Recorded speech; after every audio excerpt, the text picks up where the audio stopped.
Friends, जय हिंद, वंदे मातरम। Welcome back to our YouTube channel. Friends, हाल ही में एक बहुत बड़ी घटना घटी है और जिसे लेकर के बात करनी बहुत ज्यादा आवश्यक हो गई है।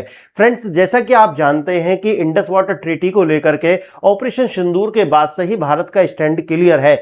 लेकिन आप जैसा कि जानते हैं कि पाकिस्तान, मैंने पहले भी से वीडियो बनाई है कि पाकिस्तान ने दुनिया के लगभग सारे ही प्लेटफॉर्म्स का यूज कर लिया है कि वो भारत पर दबाव बनाए या फिर जिस भी तरीका से कर सकें कि भारत इंडस वाटर ट्रीटी जो है उसको दोबारा से ओपन करे और पाकिस्तान जिस तरीका से पहले से ही इसका फायदा उठा रहा था वो उसी तरीका से फायदा उठाता रहे। और यही जो विक्टिम कार्ड पूरी दुनिया में जो इन्होंने खेल लिया, लेकिन हुआ कुछ भी नहीं। उसके बाद एक नई एंट्री होती है एक नए व्यक्ति की और उसका नाम है विक्टर गाओ। आप जानते हैं विक्टर गाओ जो है वो चाइना का प्रतिनिधि और एक एनजीओ भी चलाता है ये व्यक्ति। इसके द्वारा एक धमकी दी गई और धमकी क्या थी? धमकी ये थी कि जिस प्रकार से इंडस वाटर ट्रीटी को भारत के द्वारा मनमाने तरीका से प्रयोग करके होल्ड कर दिया गया है, चाहे तो चाइना भी उसी तरीका से भारत के साथ कर सकता है ब्रह्मपुत्र को लेकर के।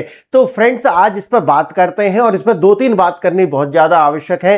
पहले तो ये कि जिस प्रकार से भारत और पाकिस्तान के बीच में एक इंडस वाटर ट्रीटी है, क्या चाइना और भारत के बीच में किसी भी नदी को लेकर के क्या इस तरीका की कोई ट्रीटी है? पहली बात ये। दूसरा आता है कि भाई अगर चाइना चाहता है, और क्योंकि पाकिस्तान का बड़ा भाई है, आप जानते हैं कि उनकी दोस्ती की मिसाल दी जाती है कि आसमान से ऊंची है और समुद्र से गहरी है। अगर हम उस बात को मान भी लें, थोड़ी देखिए इंटरनेशनल डिप्लोमेसी में ये सब चीज नहीं चलती, लेकिन फिर भी हम एक बार को मान लें, तो क्या वास्तव में चाइना के पास में वो शक्ति है कि जो जिस तरीका की हॉस्टाइल परिस्थिति है नेचर की, क्या उनके स्थिति में जाकर के चाइना वाटर को रोक सकता है?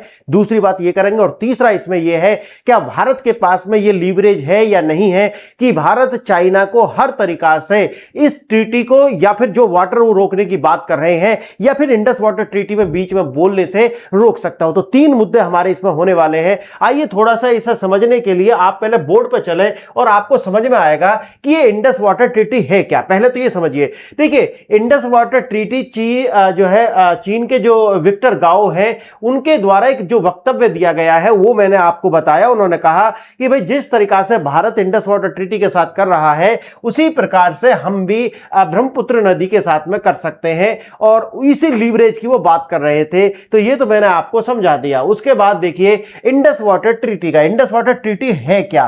देखिए आप जानते हैं कि 1960 में भारत और पाकिस्तान के बीच में एक जल वितरण समझौता है जिसमें पूर्वी नदी, जिसमें ब्यास, रावी और सतलज का नियंत्रण पूरी तरीका से भारत के पास होने वाला है, तीन नदियों का। और बाकी जो पश्चिम नदियां जिसमें सिंधु, झेलम और चेनाब है, उनका अधिकांश पानी जाता है पाकिस्तान के पास में। अब देखिए आप देखेंगे भारत का अधिकार है, क्योंकि भारत आप जानते हैं कि अपर आता है रन ऑफ द रिवर जो परियोजना बना सकता है।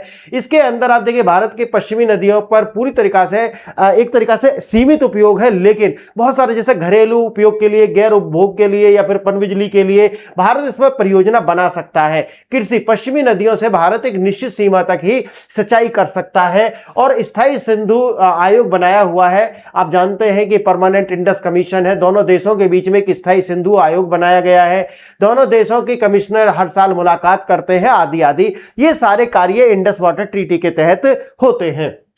अब आपको यह समझना होगा कि जिस प्रकार से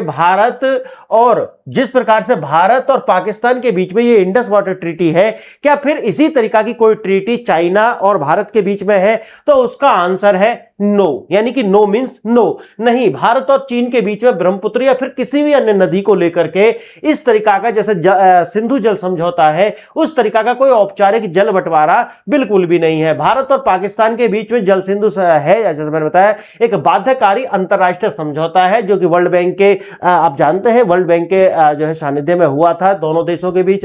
भारत और चीन के बीच इस तरीका से कोई भी जो है वाटर को लेकर के समझौता नहीं है, केवल डेटा साझा करने का समझौता है, और वो भी इसलिए है ताकि किसी भी क्लाइमेटिक जो है डिजास्टर से बचा जा सके। देखिए समझौता ज्ञापन हस्ताक्षर किया, एमओयू साइन हुआ, बाढ़ के आंकड़े आदान प्रदान किए जाएंगे। आप जानते हैं 15 मई से 15 अक्टूबर के बीच के उद्देश्य है डेटा का, आप देखिए इस डेटा को देने का सीधा है असम और उत्तर पूर्वी राज्यों में बाढ़ का पूर्वानुमान लगाने के लिए ऐसा किया जाता है।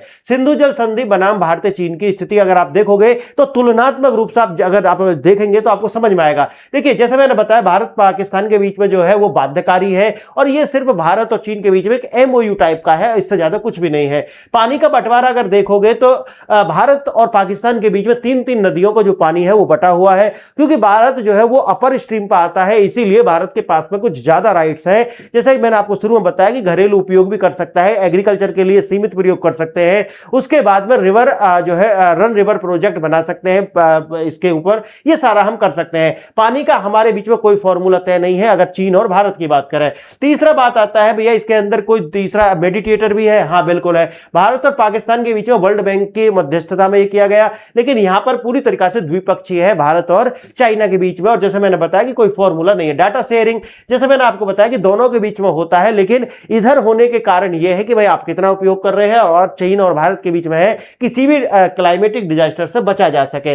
तो यहां तक आपको एक बात समझ में आ गई होगी कि भारत और चीन दोनों के बीच में, भारत और पाकिस्तान के बीच में जिस तरीका के समझौते हैं वो बिल्कुल भी नहीं है। इसीलिए जो मिस्टर गाओ जो कह रहे हैं वो पूरी तरीका से निराधार साबित तो हो जाता है कि किसी भी तरीका से चाइना ये नहीं कर सकता। हाँ, ज्यादा से ज्यादा डेटा देने से मना कर सकता है, उससे ज्यादा कुछ भी नहीं कर सकता। लेकिन यहीं पर एक तीसरा जो पॉइंट है वो उभर करके सामने आ जाता है, क्या वास्तव में चाइना अभी भी कुछ कर सकता है? हाँ देखिए, चाइना अगर चाहे तो उसको, आप सोचिए कि प्रकृति के विरुद्ध जाना पड़ेगा। जैसे अगर आप, चाइना चाहता है कि भाई हम अगर पानी रोकें तो उसके लिए उसने कार्य क्या किया है, run of the river project बनाए हुए हैं, यानी कि पन बिजली परियोजना के लिए, जहां पर वो लगभग 160 से 170 अरब डॉलर का एक विशाल का परियोजना जिसने बनाई है। और इस परियोजना का आप जानते हैं कि मेडोग नाम काउंटी ब्रह्मपुत्र नदी पर यह बना है, लगभग 60 गीगावाट बिजली उत्पादन करने वाला है। लेकिन इससे आप समझिए पानी तो भाई ऐसा तो है नहीं जैसे भारत में पहले चलता था कि भाई पानी से अगर बिजली बना लोगे तो पानी की ताकत खत्म हो जाएगी, तो इस तरीका से तो है नहीं। पानी बहकर तो भारत ही आना है फिर भी, तो अगर वो run of the river project बना रहा है तो इससे रोक तो नहीं पा रहा है, समझ गए मेरी बात? तो यहां से समझिए, तो वो क्या कर सकता है कि भाई ये तो नहीं कर सकता। उसके बाद अब यह बाधा अरुणाचल प्रदेश बॉर्डर से 50 किलोमीटर दूर ग्रेट बैंड, यानी कि ग्रैंड बैंड बनाया जाता है। यह नदी ढलान और जल प्रवाह इतना तीव्र है, दुनिया का सबसे गहरा कैन्य यहां पर बनाता है, यानी कि खाई यहां पर बनता है। अब देखिए कैस्कोड, देखिए इस परियोजना में केवल एक विशाल बांध नहीं है बल्कि पानी की प्रकृति बहाव का अधिकतम उपयोग करने के लिए कई चरणों में 5 बांध बनाए गए हैं। तकनीकी चुनौती जैसे मैंने बताया कि क्षेत्र में भूस्खलन, भूकंप का खतरा, चीन के भूवैज्ञानिकों ने चेतावनी दी कि परियोजना पेंजन फॉल्ट के ठीक ऊपर बनाई जा रही है जो अत्यधिक भूकंपीय यानी कि सिस्मिक एक्टिव जोन है। अब आपको क्या समझ में आया यहां से? आपको यह समझ में आया कि देखिए चाइना अगर चाहता है यहां डैम बनाए तो बहुत बड़े डैम नहीं बना पाएगा। अगर बनाएगा तो जिस दिन भी यहां पर एक सिस्मिक, क्योंकि ये सबसे ज्यादा एक्टिव सिस्मिक जोन है, तो अगर यहां भूकंप आता है तो सारा नष्ट हो जाएगा। उस समय पर एक आर्टिफिशियल तरीका से समझिए कि एक बाढ़ की स्थिति नॉर्थ ईस्ट के स्टेट में बन पाएगी।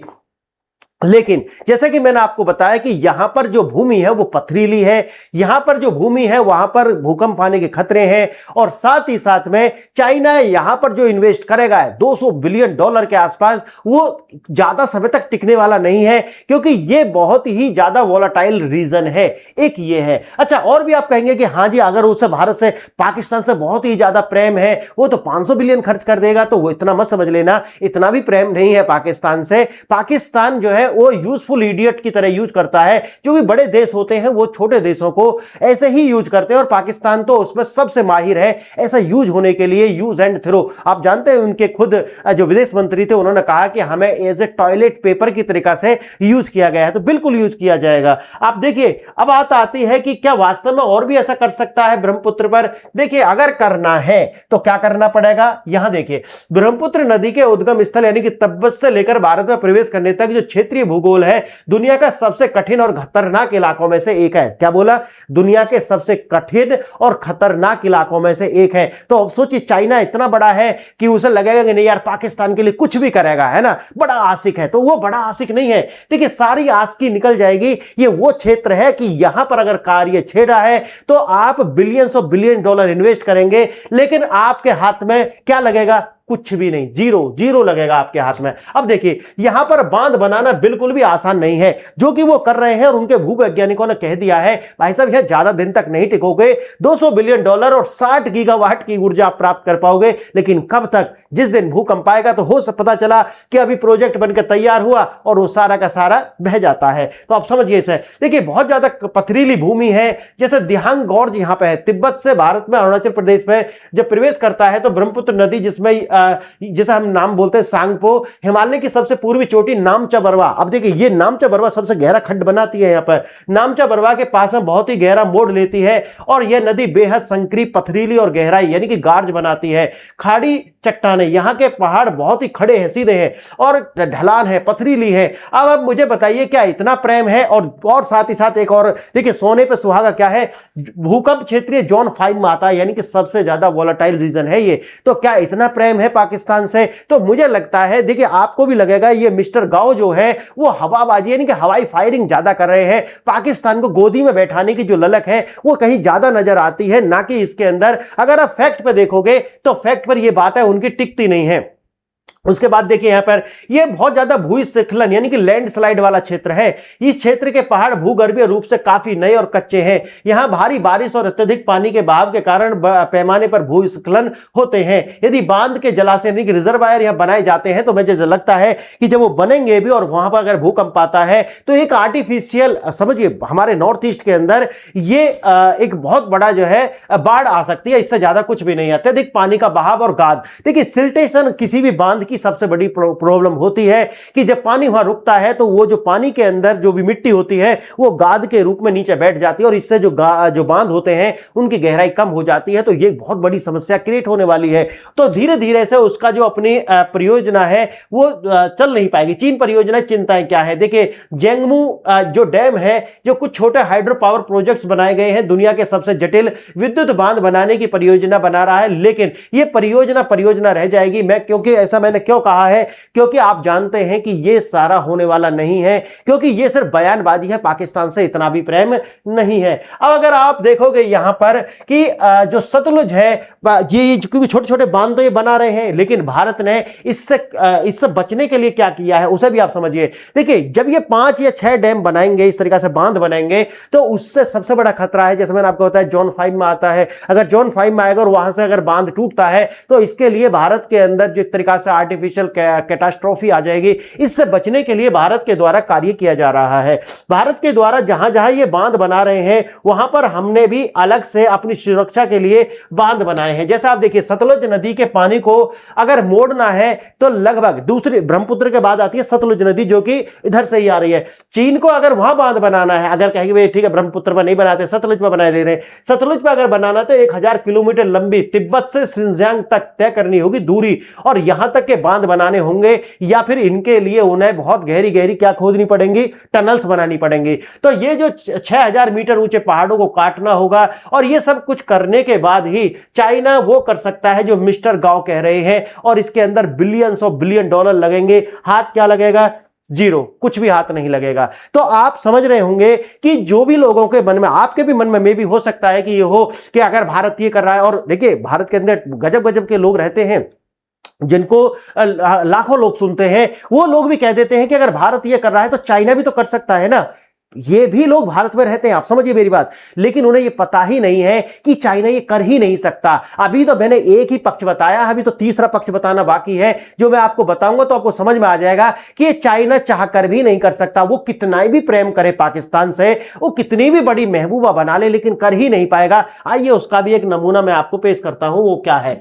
अगर देखिए ये भी है भारत के द्वारा जो अपनी सुरक्षा के लिए जो किया गया है अपने, देखिए यहां पर भारत सतलुज नदी नहीं बल्कि की जो सियांग नदी है उसके ऊपर एक सियांग मल्टीपर्पज प्रोजेक्ट जो है वो बना रहा है। इसमें चीन द्वारा बनाई जा रही विशाल जो पनबिजली परियोजना है, वहां से कृत्रिम जो बाढ़ है, जैसे मैंने बताया ना कि कृत्रिम बाढ़ हो सकती है क्योंकि सिस्मिक जोन 5 में आता है। इससे बचने के लिए भारत के द्वारा क्या किया जा रहा है, लगातार अपने, जैसे अरुणाचल के अंदर सियोंग जिले में सियांग नदी पर एक जो बांध है, लगभग 11,000 मेगावाट बिजली यहाँ पर विद्युत जो है उत्पादन होगी, और साथ ही साथ में जो फ्लड आ सकती है, अचानक अचानक से उससे भी बचाव करने का कार्य यहां पर होने वाला है। मात्र 1.3 लाख करोड़ रुपए की जो इसमें जो इन्वेस्ट होंगे भारत के वो आते हैं। और वर्तमान में अगर देखा जाए तो अभी ये शुरू के चरणों में ही है। अगर देखा जाए तो यहां देखिए, अब आता है तीसरा चरण। तो मैंने आपको बता दिया कि भाई चाइना अगर ये कर रहा है तो भारत उसके अपक्ष में क्या कर रहा है। भारत लगातार उसी तरीका के डैम बना रहा है कि ताकि जो भी कृत्रिम अगर फ्लड आती है तो उससे बचा जा सके। अब बात आती है कि भाई भारत के पास में जो तीसरा पक्ष में बता रहा था वो है लीवरेज पॉइंट। देखिए दुनिया के अंदर जो डिप्लोमेसी चलती है वो लीवरेज से चलती है, यानी कि आपके पास में दूसरे देश को झुकाने के लिए क्या है। जैसे बहुत सारे लोग आप भी जानते होंगे कि लोग कहते हैं कि भाई भारत की एक विशाल आबादी है, विशाल आबादी ही नहीं उसकी एक परचेजिंग पावर भी है, क्योंकि भारत के अंदर जो लोग हैं वो कम उम्र के हैं, यानी कि 67% जो लोग हैं उनकी आयु 35 वर्ष से भी कम है। और भारत हर वर्ष लगभग 2 करोड़ के आसपास लोग अपनी पॉपुलेशन में ऐड भी कर लेते हैं। अगर आप ये सब कुछ देखोगे तो उनकी परचेजिंग पावर आ जाती है, जिससे दुनिया की जो एमएनसीज हैं वो अपनी गवर्नमेंट्स पर दबाव बनाती हैं ताकि भारत जो चाहता है उसे किया जा सके। लेकिन यहां पर बात यह नहीं है। बात क्या है, भारत के पास में आप जानते हैं कि एक तो मलक्का स्टेट, और मैंने पीछे जो वीडियो बनाई थी मैंने वहां बताया था कि भारत के पास में जो सेशेल्स के अजम्पशन आइलैंड है वहां पर भी एक बेस बनाया जा रहा है। और ये जो बेस अभी अपनी शुरुआती चरण में है और प्रधानमंत्री अभी विजिट करके आए हैं, आपको पता है अभी 10 दिन भी नहीं हुए हैं। मैंने उसमें वीडियो बनाई थी कि सेशेल्स के अंदर भारत के द्वारा 175 मिलियन डॉलर का जो इन्वेस्टमेंट है वो लाइन ऑफ क्रेडिट है। इन्वेस्टमेंट क्या है, लाइन ऑफ क्रेडिट दिया गया है कि 175 मिलियन का भारत से कुछ भी खरीद सकते हैं। आप समझिए इस बात को।